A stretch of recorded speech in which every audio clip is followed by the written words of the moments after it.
You're bringing stuff out of me that I don't normally talk about. One of the gifts that were given to me was I can take a seed and put it in my hand and I can watch it grow. I can watch the seeds split and open up and make a stem and put the leaves on it and then grow up and put the flowers on it. I can taste that vegetable in my hand and know whether or not that vegetable is going to be good. If it is bad, I don't plant the seed.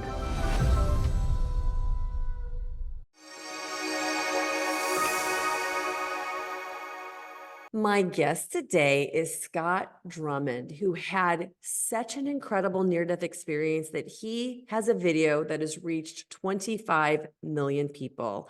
And today we are going to dive so deep that Scott is going to answer some questions he has never been asked before.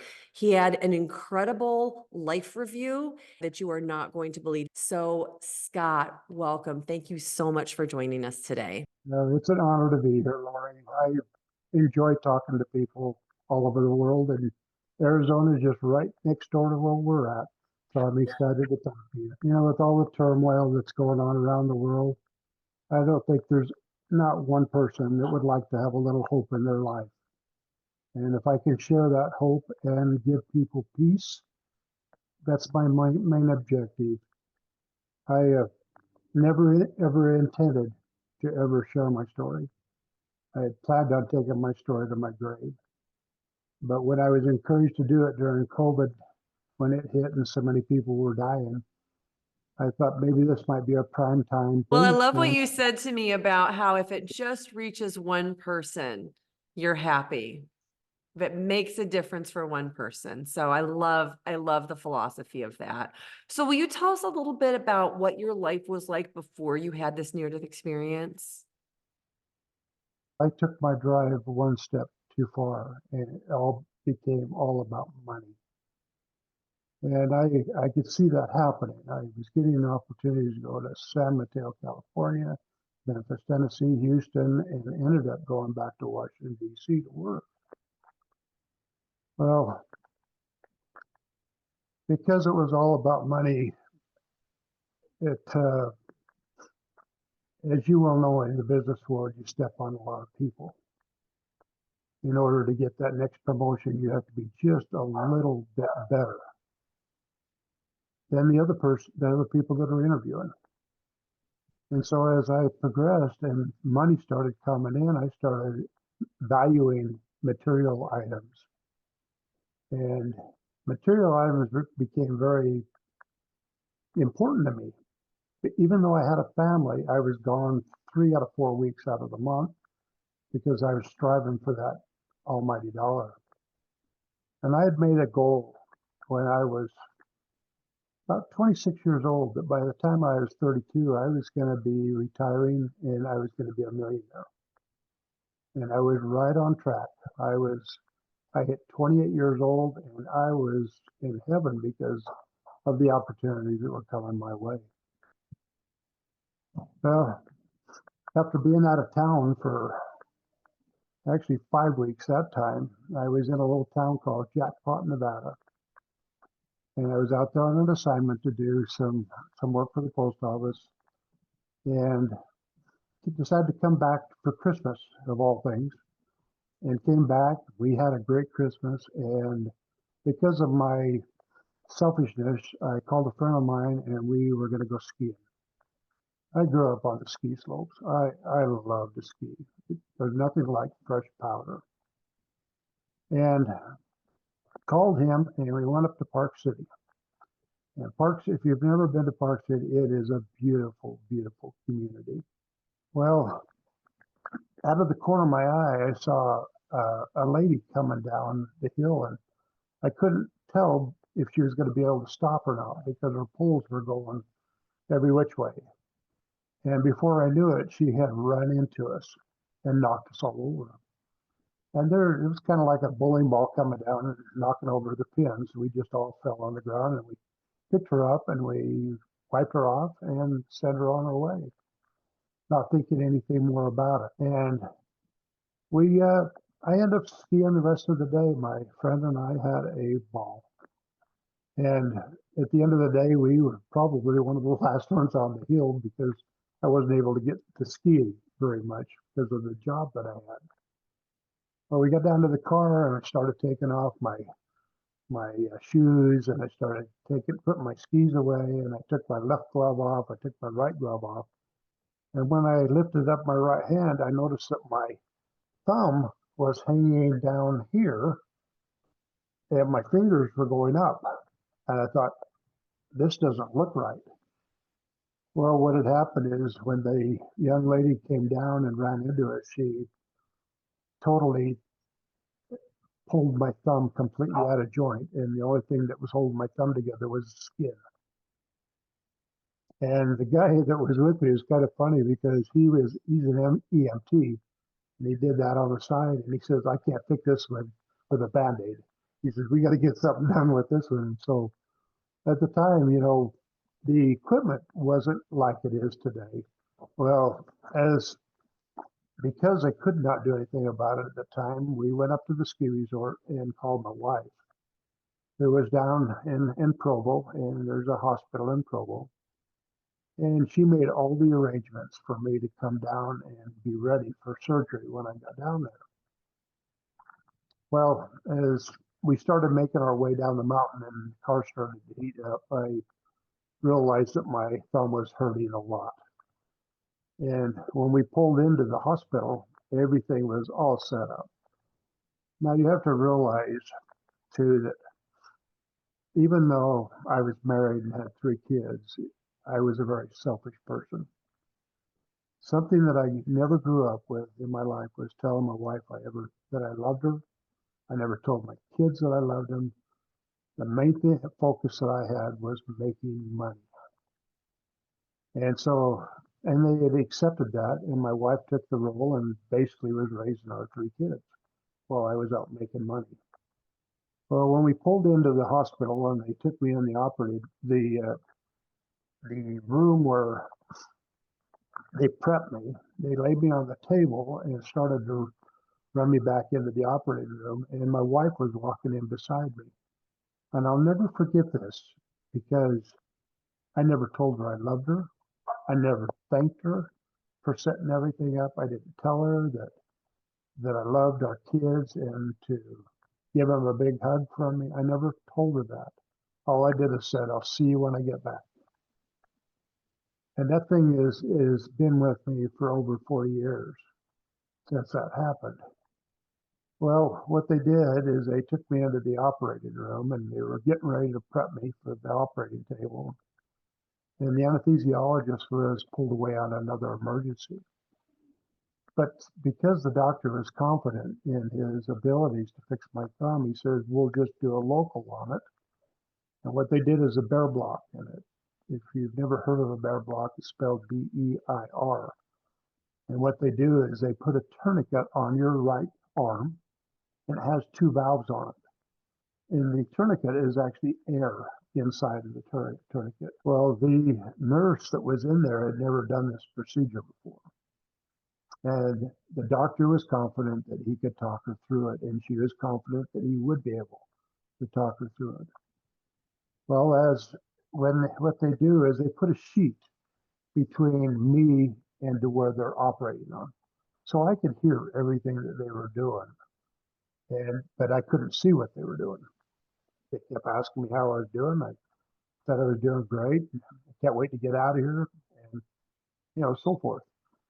Well, as the operation was going on, the pressure came on again. And in this case, what you're supposed to do is tighten up the first valve and then loosen the second valve.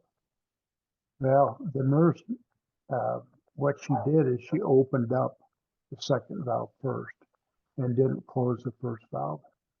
And so what happened is the lidocaine came up my arm, across my chest, into my heart.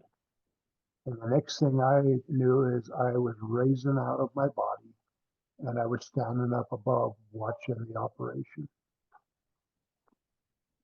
It was the most unbelievable feeling that I have ever had because standing there, I felt no pain. zero pain. And what I was doing is I was observing what the doctor was doing in finishing his surgery on my thumb. And I took a glance over at the machine and the monitor flatlined. And when that flatlined, the nurse that was helping the doctor went running out of the room saying that she had killed me. And at that time, there was an emergency team that came in and started working on me. And I was able to watch all this. And I remember so specifically how the utensils were all lined up in a row and how particular the doctor was in finishing the surgery on my thumb. And he was doing that as they were putting shock machines on my chest and monitors, and they were running tubes in me and trying to revive me. Well, I wasn't alone. I was standing there, and all of a sudden, I felt someone right beside me. And I wasn't allowed to look at him, but what they were doing is they were talking to me through my mind. But yet, I could hear everything that was happening in the room audibly. I could hear them frantically, shocking me and trying to bring me back as the doctor was continuing on with his surgery. And we were both so impressed standing there watching this happen.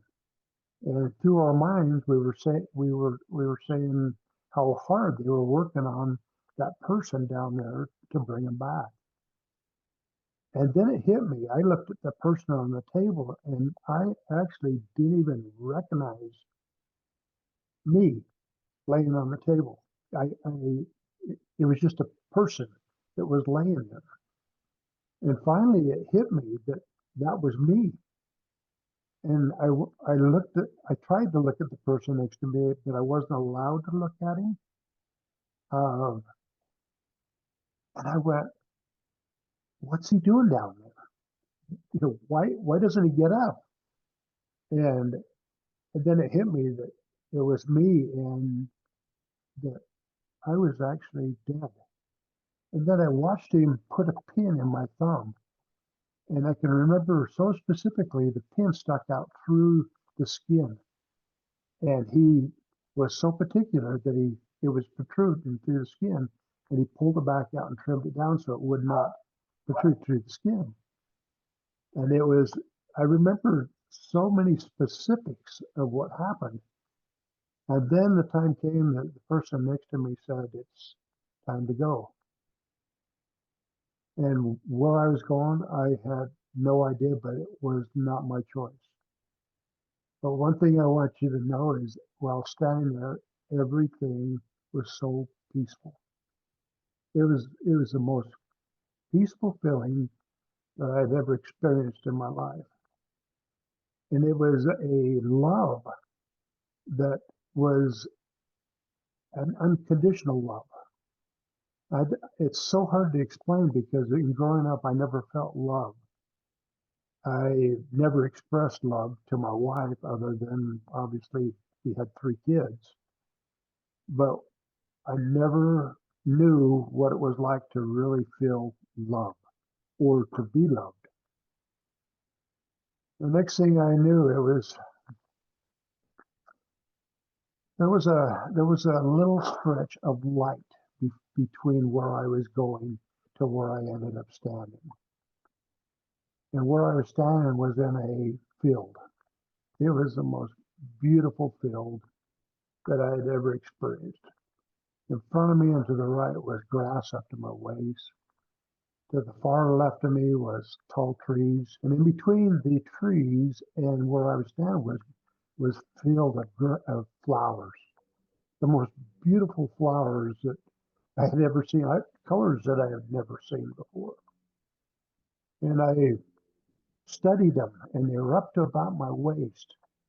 And one thing I noticed was all of the flowers were facing towards me. I thought, well, this is unusual. Although the leaves were facing towards me. And when I would move, they would move with me. And it was almost like every one of those flowers had a soul. And I felt like there was energy that came from every one of those flowers into my body as if they were sharing love with me. And it was unconditional love. I I had to I couldn't help but notice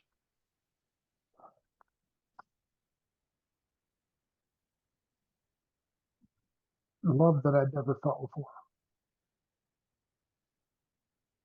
In front of me and to the right was tall grass, and it was the most unusual looking grass. These were strands, individual strands, and the bottom parts were green coming up on the stem, but the tips were gold.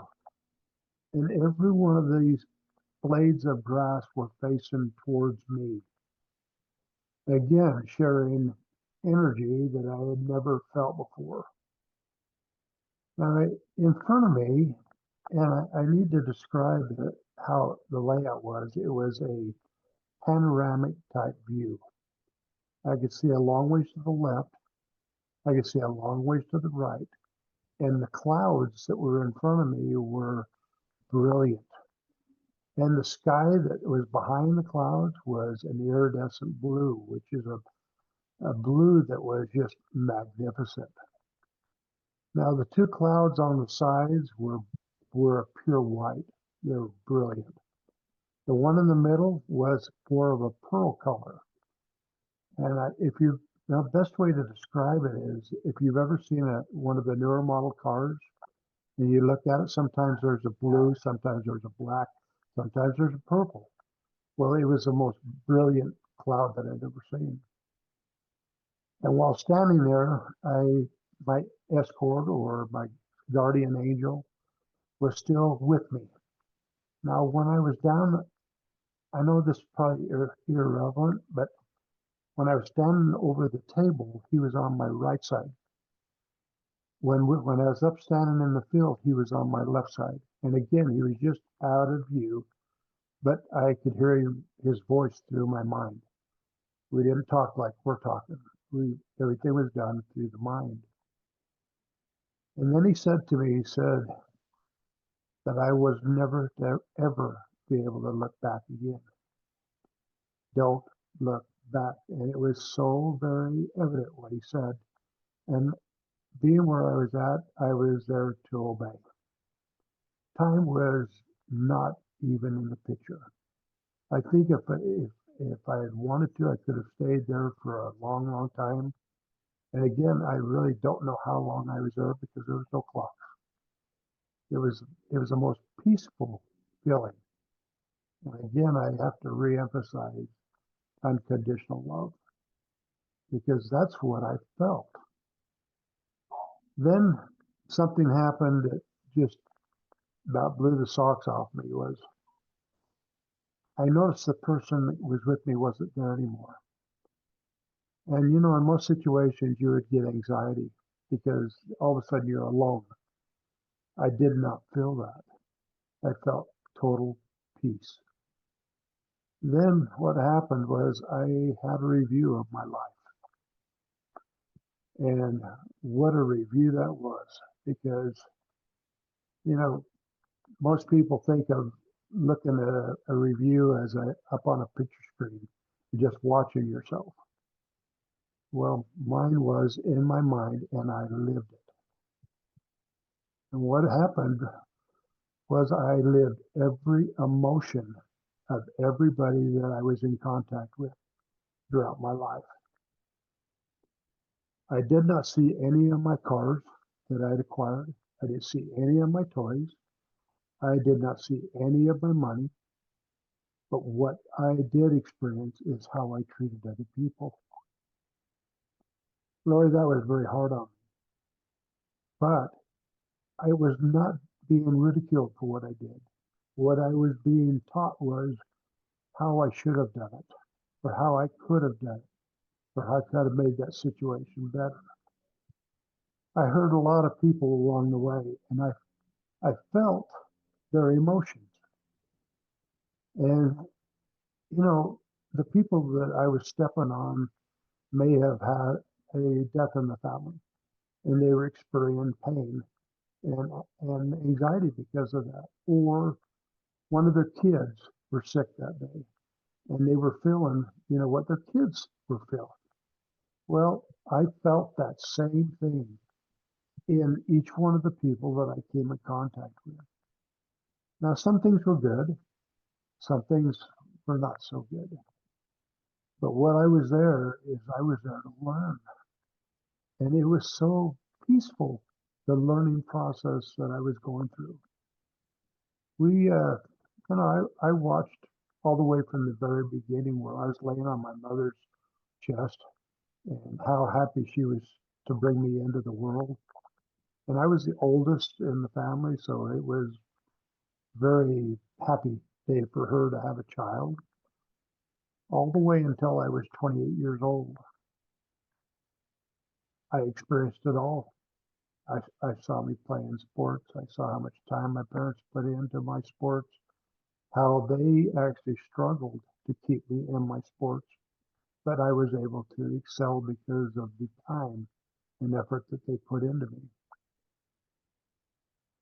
I learned a lot from that. It was something that I had to learn. It was not an easy process. Everything was done black and white, right or wrong. There was no fence. There was nobody there to explain, well, this is why I did it, or it was what it was. And when I was through with that, I accepted it because I knew I did it. And what a learning experience that was, but a very peaceful learning experience. And when I got through, I went, okay, I did it. What's next? And through my mind, I was told to walk forward to the cloud. And the most unusual thing happened was when I started walking to the cloud, the flowers followed me, the grass followed me, and it was as if the grass and the flowers were pushing me towards the cloud. It was the most peaceful, calming feeling that you could ever imagine. Now, behind these clouds, there became rays of light that came from on the outside and blended in with that iridescent blue is just incredible because the rays came to me as if to pull me towards the cloud, but the flowers and the grass were pushing me. And it was the most peaceful feeling that I was never, ever accustomed to having or feeling. Well, when I got up to the cloud, an arm came through the cloud, and it was just this much of the arm, came up, and the hand was like this. And I remember because the thumb was extended and the fingers were together. And, I didn't think anything of, what that meant, or I just thought, well, he was welcoming me wherever I was going next. Because at the time I was not very religious. Wasn't part of it wasn't part of me because it was all about money. Well, I had the opportunity to go up and study that arm and that hand. And I'm 6'3", and that hand, because of the angle that it was, the arm coming down, I knew that person that I was going to be being welcomed by was taller than me. And I remember his forearms were strong. And the first thing that came to my mind was maybe he was a farmer or a construction worker or now perhaps a carpenter, because his arms were really strong because of the way that person must have used them. Well, I remember his hands were bigger than mine and they were stronger than mine. So which told me that he had to have worked, some kind of heavy work in order to get strong hands like that. And after studying it, I was told to take the hand and come with him. I will never forget that voice. It was a voice that I've heard before. I knew that voice because it was so very, very familiar to me. And I remember also the person that took me, my guardian angel is what I call him. I recognized his voice too. And it's a voice that I will never forget. When I reached up to take the hand started to pull back through the cloud. And I tried to grab it a second time. And the hand disappeared. And the words that came through the cloud was, "It is not yet your time. You have more things yet to do." And for 40 years, I've heard those words. For 40 years, I wondered why I was coming back, why I was being sent back. I did not want to come back. Being honest, I wanted that hand more than I'd ever wanted a hand before because of the energy. I got this close, that close to the hands, and I felt energy coming through that hand that I had never felt before. And the only way I can best describe that is if you've ever done something and you got the chill and it just kind of went through your body, you go, "Whoa, that felt strange." Well, this was a chill, but it was a radiating chill that went through my entire body. And it was an acceptance that I had never felt before. I always have believed in Jesus Christ. I was not a very good follower before that, but I never lost faith that there was a person like that. And when I was sent back, they were wheeling me out of the room with a sheet over my head, and I had a death certificate on my chest. And as I came back, I saw the doctor over taking his scrubs off and washing his hands, and he was in the most stressful situation because he was going to have to go out and tell my wife that he had lost her husband in a very simple operation, or what he thought was a very simple operation.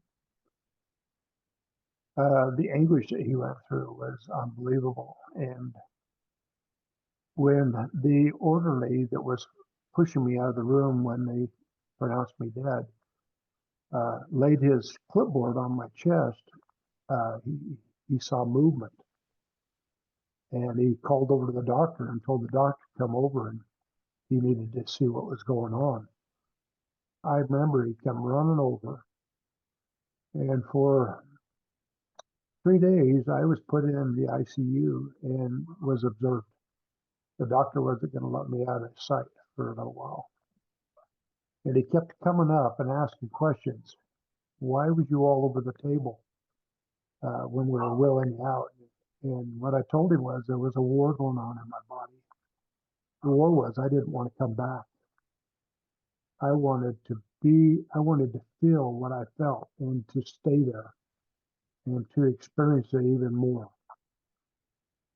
And for 3 days, I felt total peace. And I don't know if you've ever felt total peace before, but it is the most incredible feeling.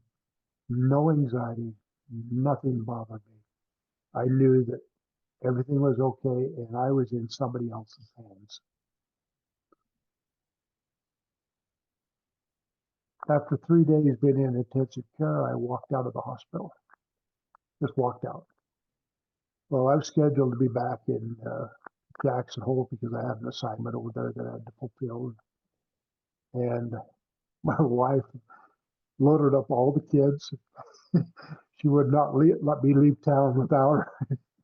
And she went over there with me for a solid month and just basically just hung on to me. That was the first time that I actually told my wife, that I loved her. And she didn't know how to take it because she'd never heard me tell her that before. And then when she saw me tell my kids that I loved them, she started crying because it wasn't something that ever came out of my mouth.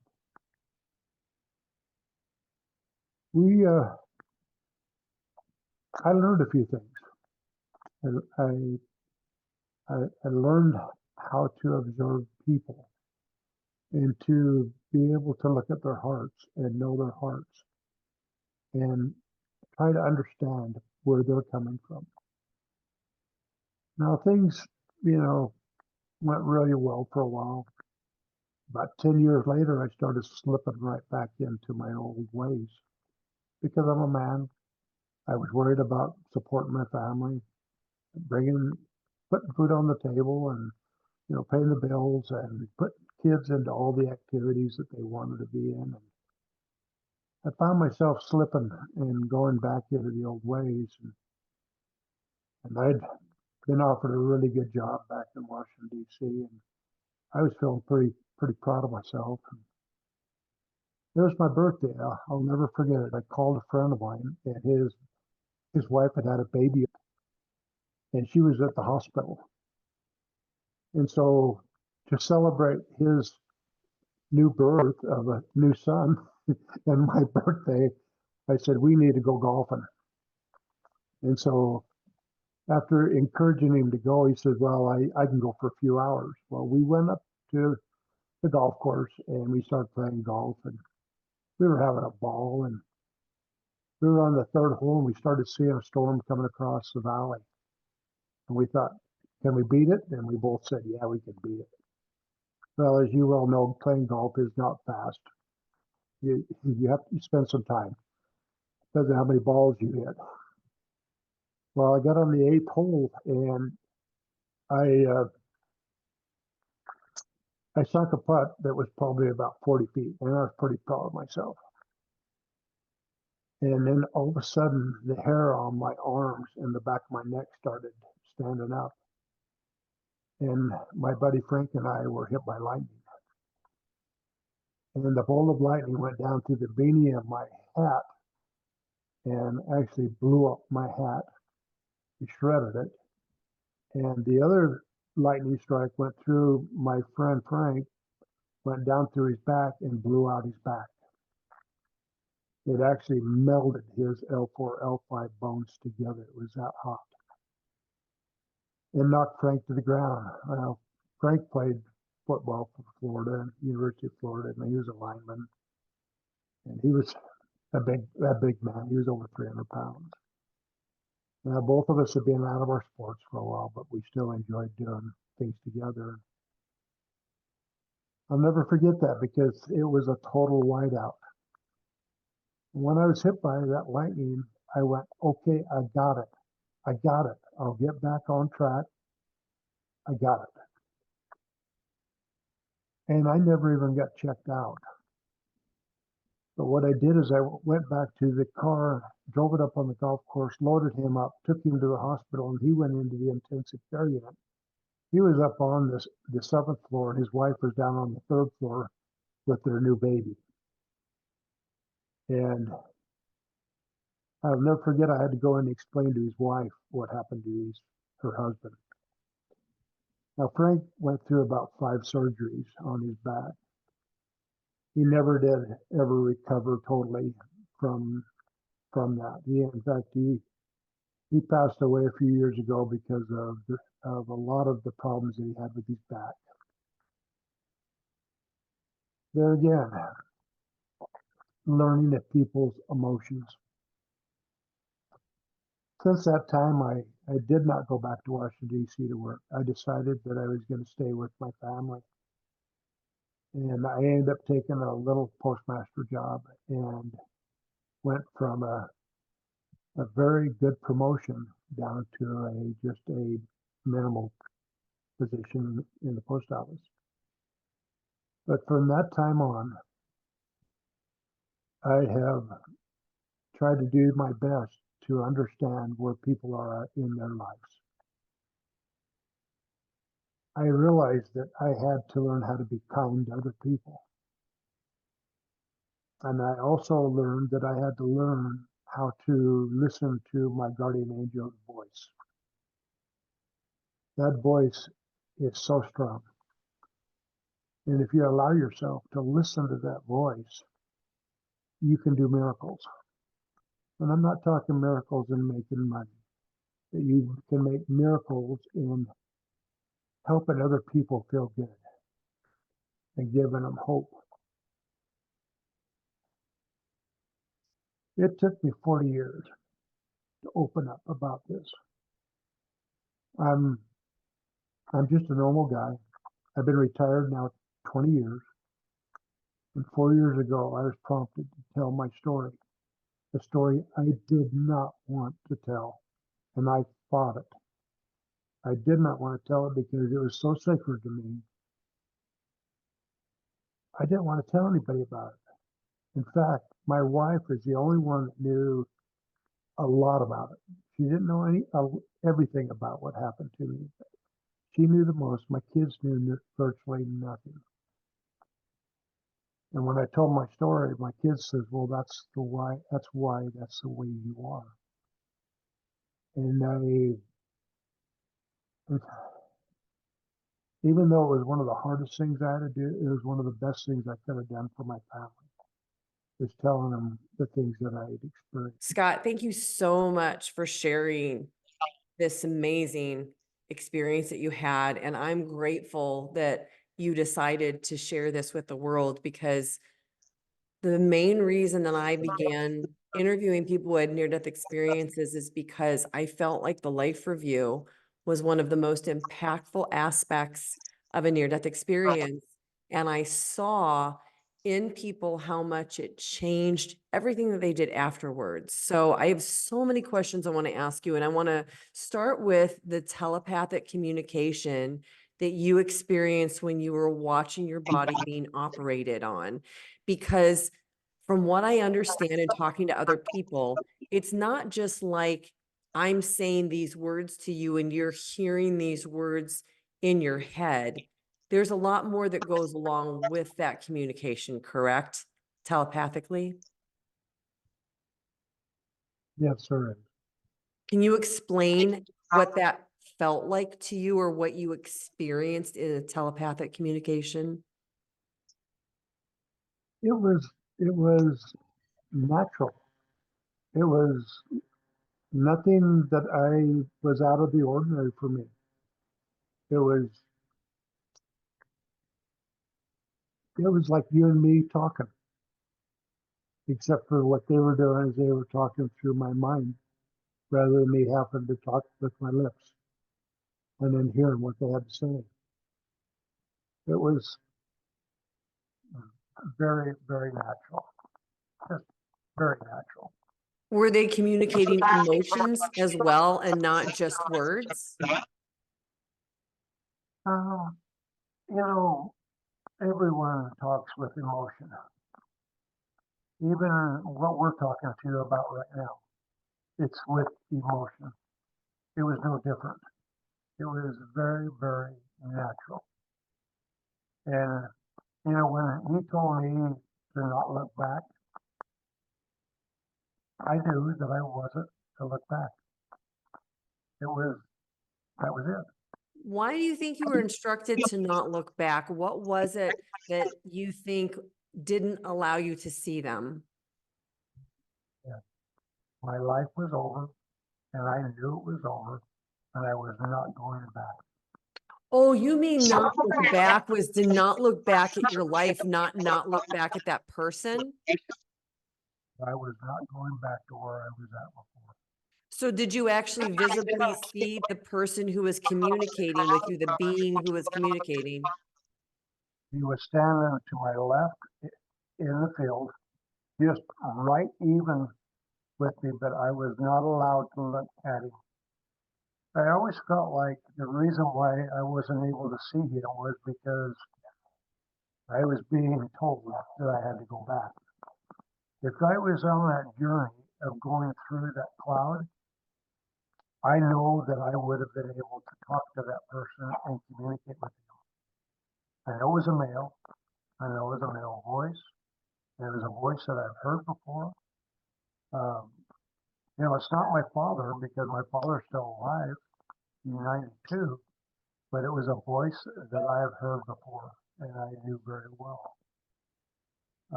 I've always believed that I would have been able to see him and communicate with him, but I was going to go back. I was being sent back. I know why. I was sent back to learn a lesson. I was given a second chance. You know, I hope just I can do this much better, just this much better when I go in and I take that hand and I go through that pearly gate. So, Scott, you had a life review, which was so interesting and a little bit different than some of the others I've talked to, because you experienced this in your own mind, not on a peripheral outer screen as you mentioned. So as you're having this life review and you're not only experiencing the scenes, but you're experiencing the emotions, were there a couple of experiences that surprised you that you were not aware of as you were experiencing them in this different perspective? There was quite a few.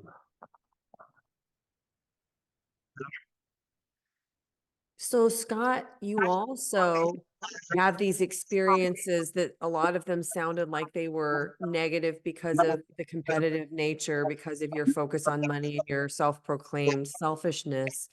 But I have to believe that you were also shown some very loving things that you did in your life, some very selfless things that you did in your life. Did those come up and did you get to experience those as well? Yeah, that's Can why I you share a said couple of those? some of the things were good and some things were not. You know, everybody needs a mentor in their lives. And growing up from a broken family, you know, I didn't have too many examples that I went to the streets. But there were times when people would come into my life and I always wondered why. Why are they helping me? Because I was so used to doing things myself.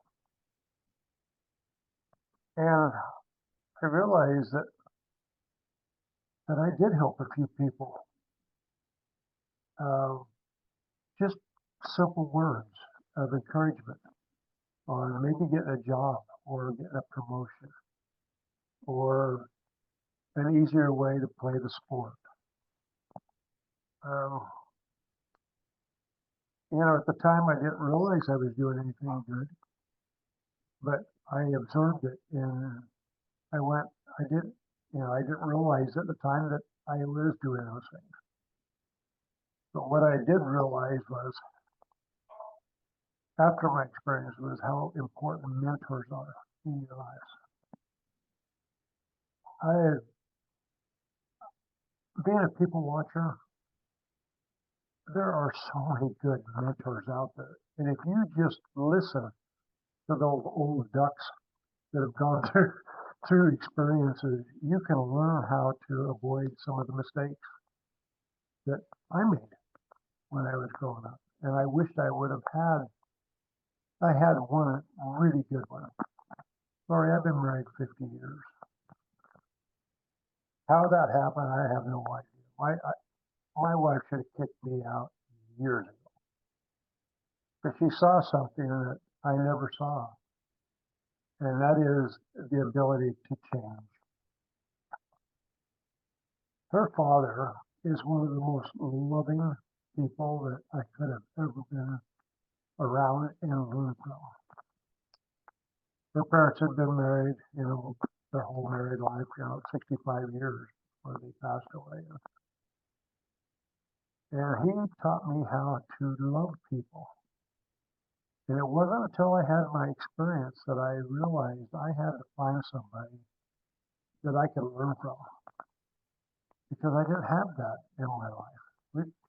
To be told you were loved when you were growing up just didn't happen. You were just expected to do it. But that's probably one of the best things I can tell you is just find a good mentor and watch them and watch how they navigate and how they interact with people and read their hearts, because your heart is your soul. I love that. That's really great advice for people. So can you explain a little bit about how in the life review, you were not judged? I feel like you judged yourself, but you were shown how you could have or maybe should have done things differently. So can you elaborate on that a little bit? I learned, I learned so much through that process, because there were things that I did that wasn't good, and then you were explained to how you could have done it better. I wasn't being ridiculed. I was being taught how I could have done it better. And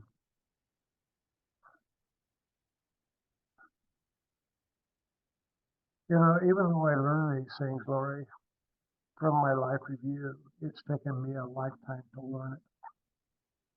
It isn't something that happened overnight. I don't know if you've ever seen a show called Groundhog Day. It's one of my top 10 all-time, it's probably in the top 3. I actually did a video about 10 spiritual movies that affected me, and that is one of them. I experience my experience every day. I know exactly where to stand up. I know what I felt. And I try to wake up every day knowing that I can do just a little bit better than I did yesterday. Between the hours of 3 and 5 in the morning, I get messages a lot. And the messages I get are just so peaceful, because they're messages that will help me be a better person for the next day. But we're told that between 3 and 5, our bodies rebounces around and we're finally rested, and now we're coming out of it for the next day. And between those, I get things all the time about how I should do better, and that particularly people that I may run into that day that I might be able to help. And it doesn't matter whether it's in the grocery store. That happens quite a bit, where you observe a mother who has kids that she's going through her change and she hasn't got very many items that are on the counter, and trying to figure out how to pay for those items. When I'm prompted, I turn around and I pay for it. I'm not a person that has a lot of money, never have been since the day of my experience. But what I do have is enough to take care of my needs and the needs of my wife. Being retired since I was 52, and now I'm almost 70. I'll be 72 in June. Money is not a concern to me. If I have it, I would rather give it away and give it to somebody that really actually needs it. Now, that being said, there's a lot of people that do that. There's a lot of people that have money that they give a lot away. And I'm just honored to be one that is prompted to do things like that. Simple things like going to Home Depot and driving through the parking lot and seeing somebody struggling, putting their lumber or whatever in their car. Just stop and make a new friend and help them. And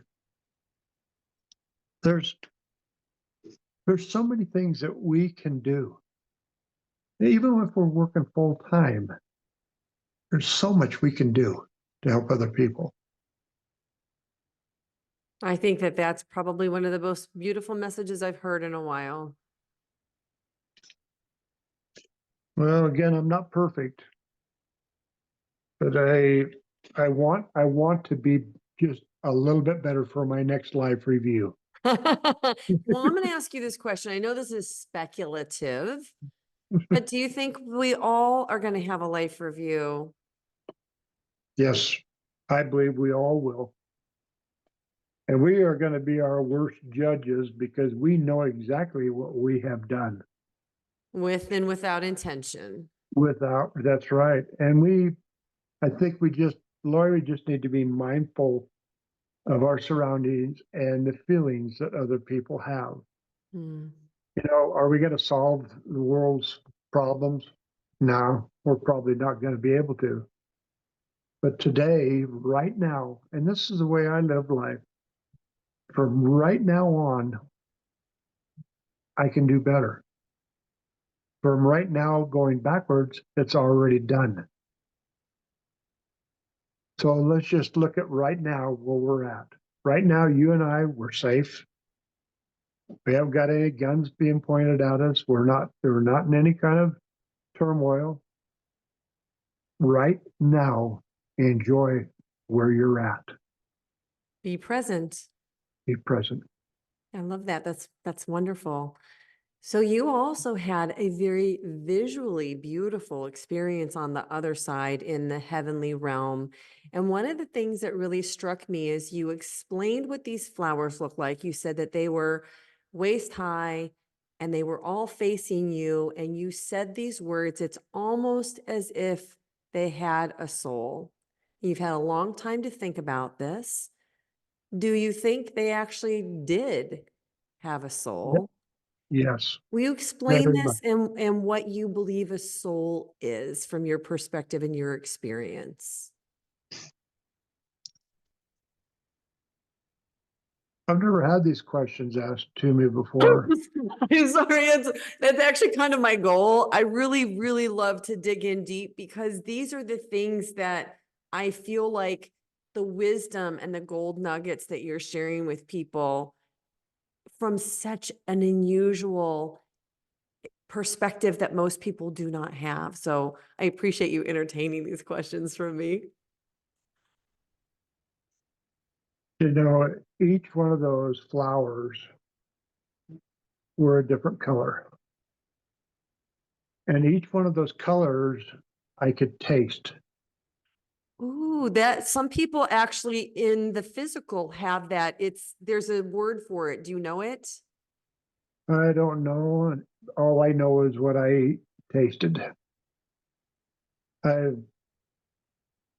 those flowers were just they were so undescribable because it was a feeling that I'd never felt before. And it was like each individual flower, I could feel something different from each one of them. I could look at their petals and almost speak through my mind into their minds. It was the most beautiful feeling. And it wasn't that I was concentrating on just one flower. I would move from one to the other. And what it made me think of was you and I are two totally different people. Why wouldn't those flowers be two different souls? Yeah.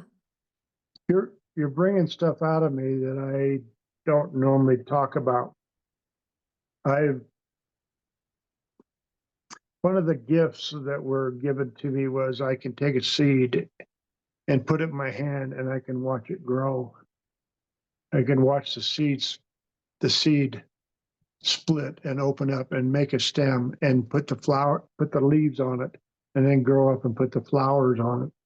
Or I can watch a seed that is a vegetable grow and I can taste that vegetable in my hand and know whether or not that vegetable is going to be good. If it is bad, I don't plant the seed. Scott, I want to cry. This is making me so emotional and I don't know why. I think it's because I'm feeling like this immense joy of uncovering something that I've never heard anybody speak of before, but somehow knew in my heart was true, that we are so connected that you could have an experience like this that's just, to me, magically magnificent. It's, you know, you always wonder why me? Course. Why didn't you just take me and bring me into your arms?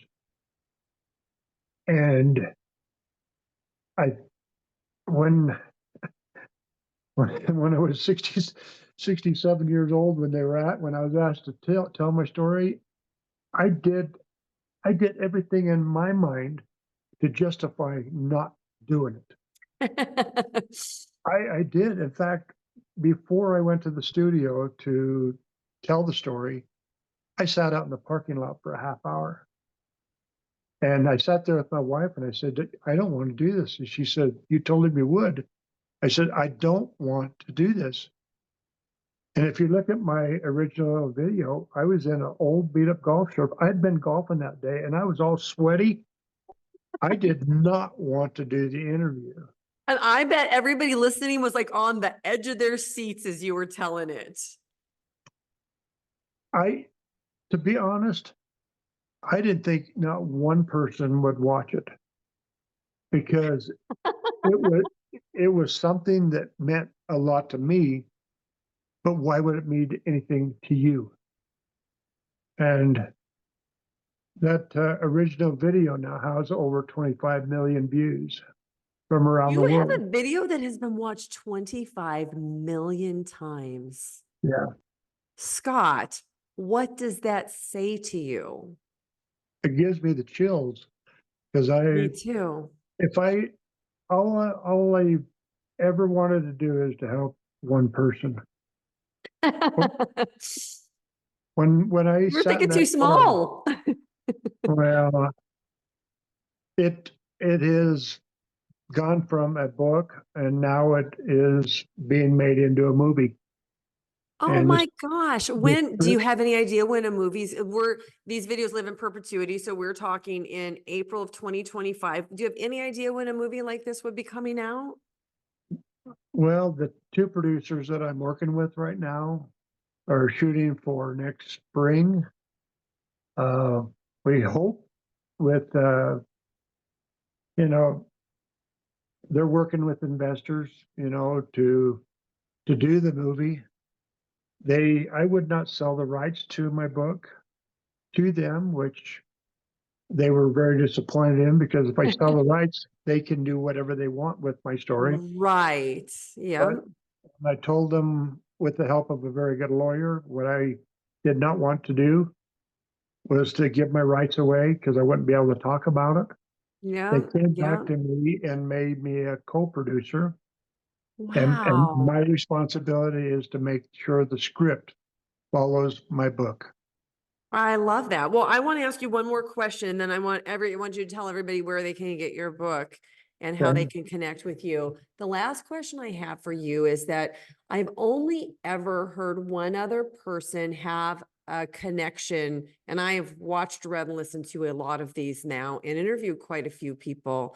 But there was one woman who had an experience with, she labeled it God, and she said God had a massive hand and did several things, gave her glasses to put on that were God's glasses, dropped a stone so she could see this ripple effect and how it worked visually. You also had an experience with a massively large hand, but I think you named it Jesus instead of God. So what made you feel like that was whose hand it was? And why do you think you only saw the hand and not the whole being? You know, Laura, I don't have all the answers of the whys. I I can only tell you what I saw and what I felt. I did not see the person's face. Again, all I did is saw the arm and that I felt like I was being accepted into another world, but it was a voice. It was the voice that really, really connects with me. I had heard that voice before, and what it did is it started making me think about, where did I come from? Why am I here? And where am I going? I know that I went somewhere. There is no doubt in my mind that I left my body, because I saw it. I didn't recognize it at first, but I saw it. I think when you go through the experiences like I do, you never forget what happened. And in talking to people, again, Lori, from around the world that have had experiences, they can't deny what they saw. Right. And they often say it's more real than this reality. And it sounds like, from the way you describe those colors and how you interacted with the flowers and the grass and the tree and the leaves, that it seemed real on a much different level. It was a whole different level, but it felt so natural. It wasn't like a cartoon or a fiction or a fantasy, it was real. And Yeah. it was something that I'll never forget. And I'll be a little bit more prepared for next time. I love that about you. What I want to say to you about your comment about it wasn't like a cartoon or a dream. People come back from dreams. They don't change their entire life. They don't stop focusing on money. They don't change everything about it. Only when something feels ultra real do people come back and make lasting changes that I think everybody in your life would say, from where he was there to where he is now, he is a different person. You know, Lori, when my wife Connie and I decided together to do what I did as far as coming out, we got with a lawyer and made a foundation. Oh, It's called the Gracie Scott Foundation, because I wasn't going to make money on my experience. That was wow. never, ever our intent. And our foundation is to help children with special needs. I love that. And we have stuck to it. And the money that we make from our books and the money that we make from this movie will go to our foundation. Mm. And That makes me like you even more, Scott. well, I'm not perfect, but I'm learning. We all are. Well, We're tell learning. everybody where they can connect with you and where they can find your book and how they can support these scholarships and these beautiful things that you do with your foundation. If you go on the website, you can look up graciescott.org or foundation, and it'll come up with our website. We have connected with so many good people. It's been, one thing I've learned, Lori, is there are no coincidences. Yeah, I agree with that. There's people that come into my life, and if I look in their heart and see that they're good, I know that I'm supposed to be there with them. And if they're not, I walk away, because I only want to see the good in life. I don't want to see the bad. I've seen that. I don't want to see it again. So to get a hold of us, you can go online, and there's a Venmo on there, PayPal. If you want to donate to the foundation, we'd love to have your support. My wife and I are more intrigued with the foundation than I am even with the book or the movie. But we realize that all three of them have to work together to make this foundation work the way it's supposed to. Right. Right. Well, Scott, this has just been such a delightful conversation. I've loved listening to your experience. I understand why you have had a video with 25 million views on it. And I just want to thank you for what you are doing to help wake up the collective. It is so needed right now. We all need hope. And I think hope is just, if we have hope, we're going to be okay. We're going to be okay. We're going to be And okay. just know that life and then on the other side is so natural and it is painless. Very nice. And I want to say thank you, everybody, for watching. Do you believe that love never dies and you want to hear stories that prove it? Well, hit the subscribe button. You belong here.